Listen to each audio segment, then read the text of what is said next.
It's time to get educated on the craziness impacting K-12 classrooms and college campuses around the world. This is the Dr. Duke Show.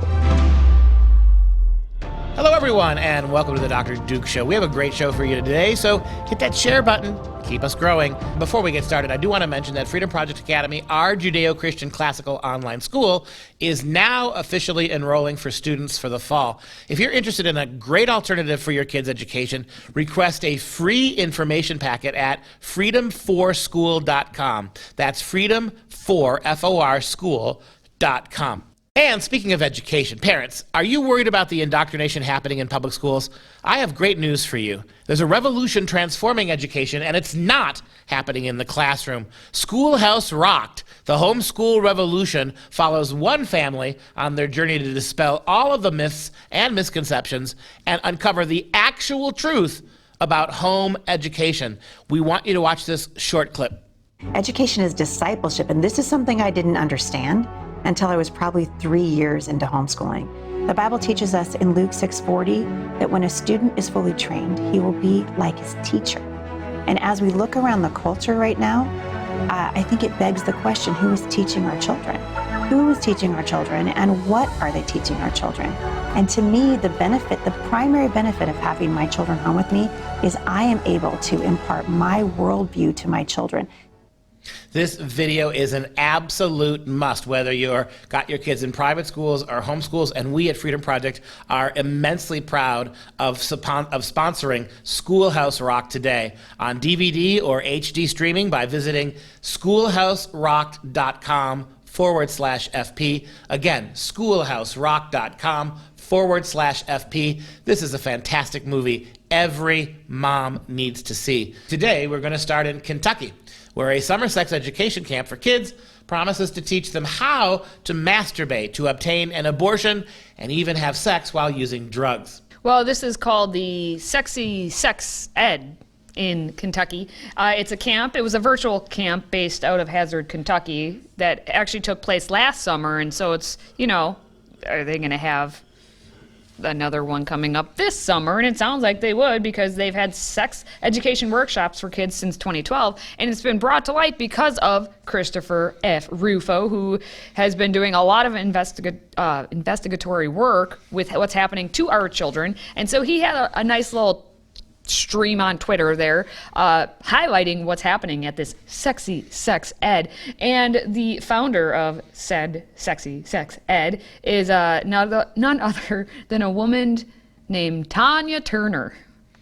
According to her bio, she's a femme, fat, queer, magical pleasure worker, an educator, and an artist on top of it. And she was raised in the rural Kentucky area by a host of witchy women alongside sisters and cousins. A coven-like mountain matriarchy, if you will, on Stony Fork. Her craft tools are candles, crystals, oils, plants, music, sex toys, tarot, the moon, and instincts of a triple water sign, Cancer, Sun, Scorpio, Moon, and a rising. And in 2012, Tanya started this Appalachian sex ed collective called Sexy Sex Ed, and co-founded the party podcast known as the Trillbillies in 2017. Now, with over a decade of rural organizing practice toward healing, abolition, and liberation, she fantasizes about a whole other world. And don't worry, she has advice for you parents, especially you with toddlers. Get down with yourself, explore your own body. Masturbation is really healthy, and I recommend it to people of all ages. All ages. As soon as my nephews could talk, they were doing that. That's what they were doing. Kids touch themselves. Kids start to ask questions, and we teach them the language for their bodies, right? That's your nose, touch your nose, show Aunt T you can touch your nose. But my sister's not saying that when they're tugging at their penis, right? Well, Christopher Rufo also did us a solid by showing exactly what the schedule or itinerary is for the Sexy Summer Camp. And they have workshops that include Sex With Me, Self-Pleasure Workshop. They have reproductive health, the basics and beyond, gender diversity, talk it out, relationships. Hey, let's talk about sex, over-sexualization and policing of blackness. That one doesn't even have a descriptor, but okay. And then we have sexy trans sex ed and self-managed abortion info share. So, How about my favorite, the 3 P's, pee, poop, and pleasure? How about that one? For $400, your kid can get into pee, poop, and pleasure. This is what you want? This is what liberation means? Teaching little kids how to pee and poop on each other in the name of scat fulfillment? Is this what you really think is the way to roll? $400 for this. Kentucky, I mean, I love that they're in Hazard County, right? It conjures up images of the Dukes of Hazzard, right? It just goes to show you that your kids aren't anywhere, not in the Deep South, not anywhere from this kind of weird perversion. It's like a whole generation of pedos have now decided that found out that it's actually okay to start messing with little kids' heads at the youngest ages, and no one's going to stop it if you call it education. With all the censorship taking place on social media platforms, we've made it easy to keep up with your favorite content. Simply download the Freedom Project Media app in your app store. Get access to 18 new videos a week, plus thousands of archived shows, lecture series, and educational animations. Download the Freedom Project Media app on your Apple TV, Roku, tablet, or phone, and make sure you allow for notifications to keep you informed.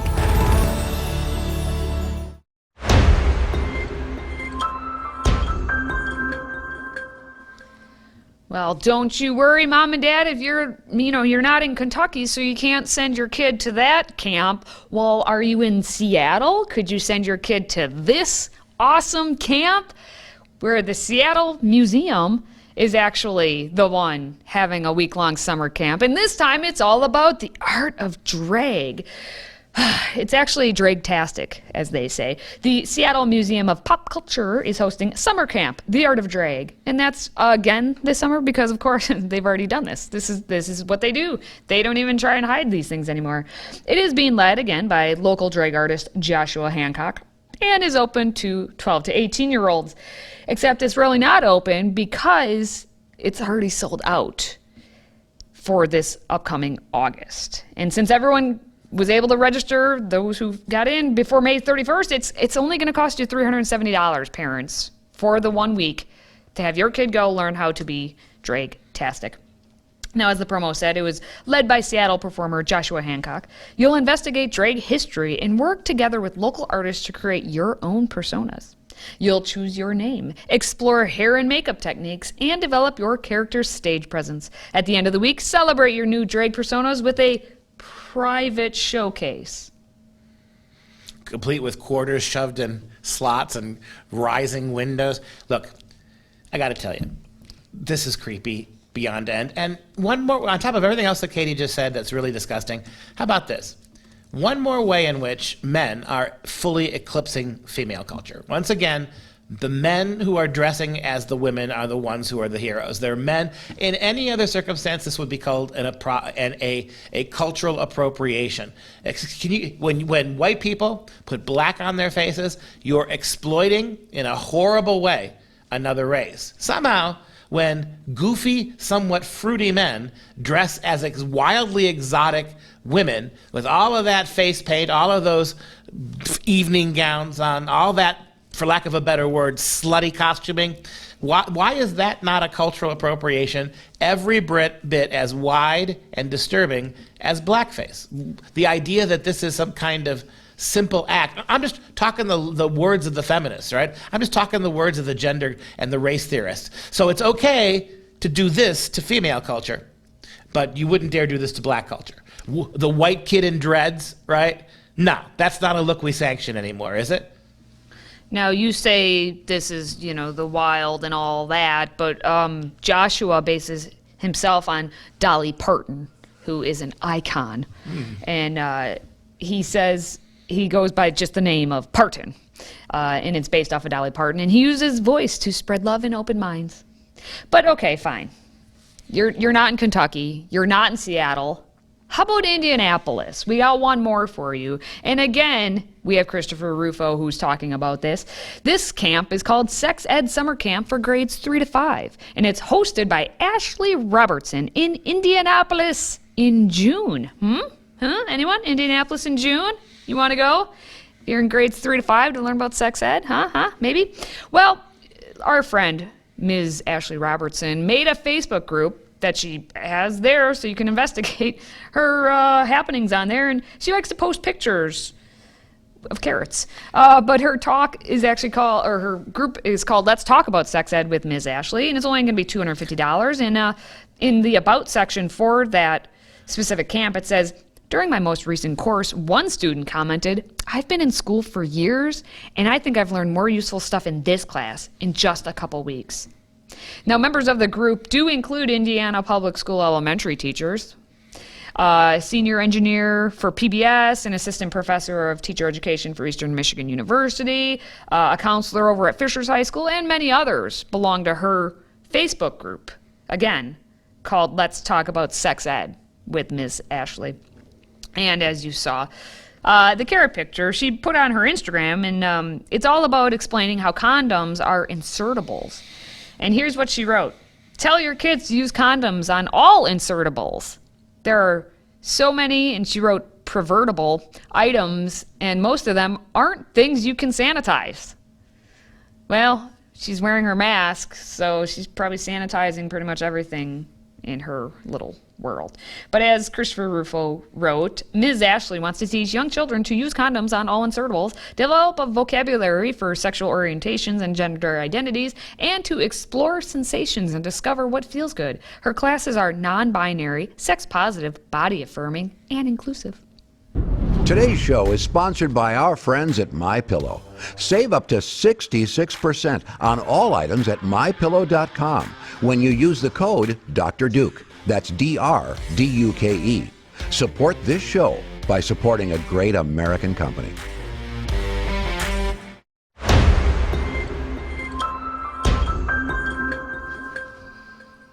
All right, well, in neighboring Illinois, the Illinois educators, they escaped a big one.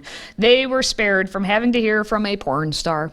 Now, the Illinois chapter of the Association for Supervision and Curriculum Development, ASCD, had slated a gay porn star to be one of their speakers and presenters for the annual pre-K and kindergarten conference. But maybe because some attention was actually paid to it, now they are no longer having said porn star be a speaker. The ASCD claims to have 125,000 members in more than 100 countries with a primary focus on professional development for educators. And they thought, hey, let's have this guy be a speaker. But oh wait, the news media is actually paying attention to it. Okay, never mind, we're just not going to have him anymore. So this is why we need to highlight when this crazy is happening, because you might actually get lucky once and these educators wouldn't have to hear about this stuff. And so Illinois ASCD had slated Tell Williams the Fourth. Tell Williams the Fourth. And he was supposed to be a presenter during the virtual conference scheduled for this actual week. And Williams, who's become famous on his social media platform, or the social media platform TikTok, on his specific TikTok account, he posts videos talking about being a gay preschool teacher. He also has a large following on an adult site that's called OnlyFans. Williams has nearly 200 explicit videos and photos of himself masturbating and showing his genitalia on that site, and has actively posted new material, explicit content, just this year.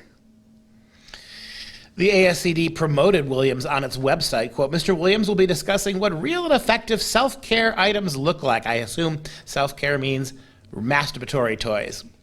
And ways we can help normalize and humanize teachers. Yes, because nothing humanizes a teacher by showing him to a bunch of elementary school kids with his pants around his knees. I guess that's what we consider to be humanizing these days. Tell, the name of the porn star, has almost 10 years of teaching experience in both public and private schools, yada yada. Yeah, so some of that teaching experience includes being part of the Head Start program, a teacher, and a child advocate. And after years of teaching preschool, he said he saw a gap in curriculum that covers lessons on tolerance, acceptance, and diversity. A gap. God Everyone is talking, that's all they're talking about is tolerance, acceptance, and diversity. But do tell.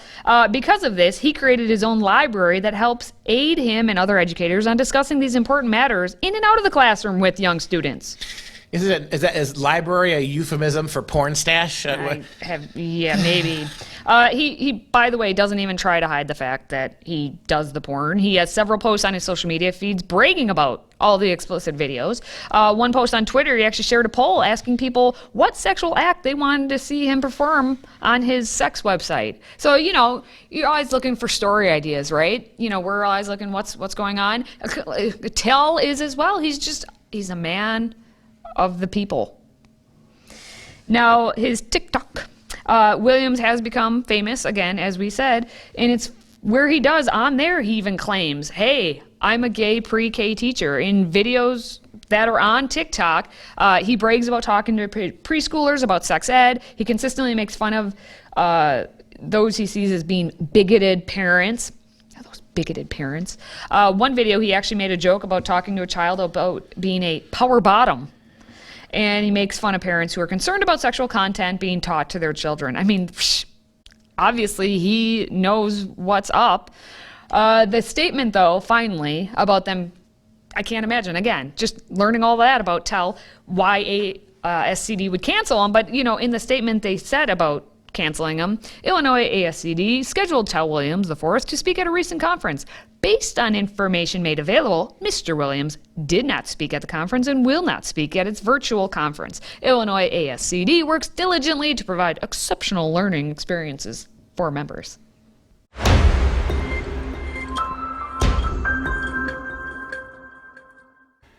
Hello everyone, I'm David Fiorazzo, and before we go, let's take a little time to fill you in on a few stories we've been talking about around the office. Let's start in the state of Washington, where Democrat Governor, some call him Emperor, Jay Inslee just signed a law that aims to ban sales of new gas-powered cars by the year 2030. The Move Ahead Washington package says all publicly owned and privately owned passenger and light-duty vehicles 2030 model or later that are sold, purchased, or registered in the state must be electric. The governor said the reason was simple. Eliminating gas-powered cars will combat climate change. This $16.9 billion legislation also includes funding for hybrid electric ferries, tens of thousands of EV charging stations, electrification projects across the state, and free fares for passengers 18 and younger on all public transportation. Now, the real question is, what will the cost of a new electric car be in 2030? Now, moving on to our favorite Babylon Bee headlines of the week, I'll read the top 5, and I'm going to see what Duke and Katie have to say. We start with this. Kamala builds border wall around White House to stop staffers from escaping. Next, in historic moment, Senate confirms first ever non-biologist to Supreme Court. Next, sad, Florida students ranked last in the nation in subject of teachers' sex life. Next, where does Disney get so much money to push its leftist agenda? Asks man in a Star Wars shirt eating $12 Mickey Mouse-shaped pretzel. And finally, Twitter workers worried Elon Musk will turn their platform into platform that allows free speech. So guys, several of them to pick from. What's your choice or your thoughts on electric cars and climate change? Well, my favorite one is the Twitter one, of course, because Twitter's so off the rails.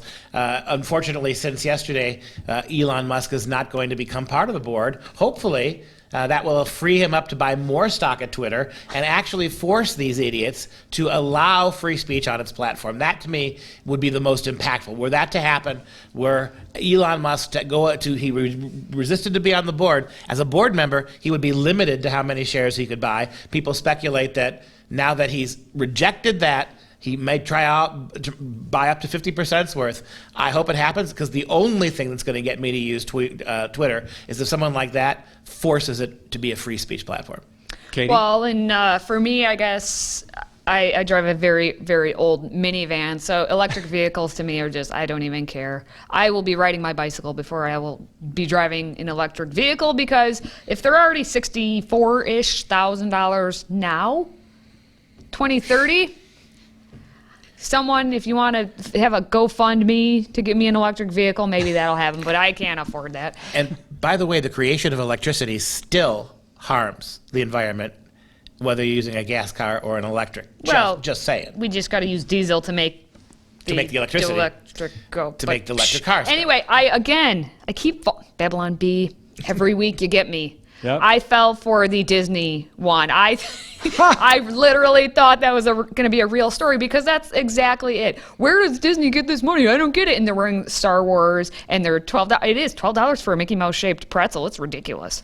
It better be a good pretzel. It probably the Disney isn't. brand. But that's exactly it because everyone who's all the far progressives, we always make the same joke about, as they're going ranting off on Twitter about capitalism from their Apple, they're using their Apple computer or their Apple phone while they're sitting at a Starbucks drinking their $7 Frappuccino or $8 Frappuccino. It's the same joke, but they got me. I thought that one was real. Yep, hypocrisy. Hey, all right, let's wrap things up with a positive story. King David. That's the story currently in pre-production, and creators are looking to make the quality as good as any major animation studio. The creators at Angel Studios say, quote, David is the most significant biblical animated movie to be made since DreamWorks' Prince of Egypt. Our vision is an epic movie that is biblically authentic while standing alongside the likes of Moana and Tangled for quality and entertainment value, end quote. Now here's a quick teaser they created to promote fundraising efforts for the project. Take a look. Look into my eyes. Do you see fear? You come at me with sword and spear, but I come in the name of the God of Israel. Yes! Right between the eyes! Did you see that? Anyone?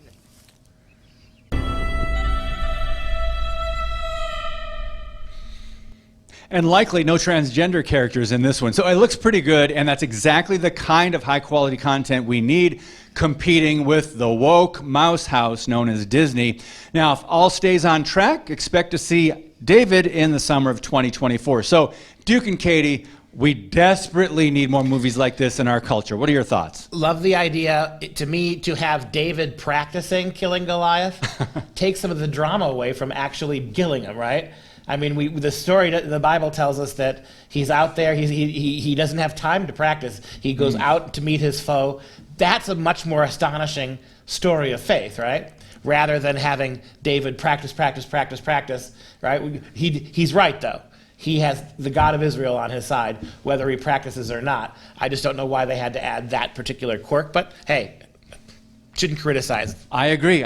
You're being biblical. Yes. I like that. Hey, that wraps up this segment. More to come next time. All right, as we wrap things up for today, let us show some love to our Patriot Club members. And today, that special shout out goes to Debbie from Waxhaw, North Carolina. Debbie, thank you for supporting us. Waxhaw. And that wraps up this show. For all of us at Freedom Project, stay like Mr. Miyagi, very educated, my friends.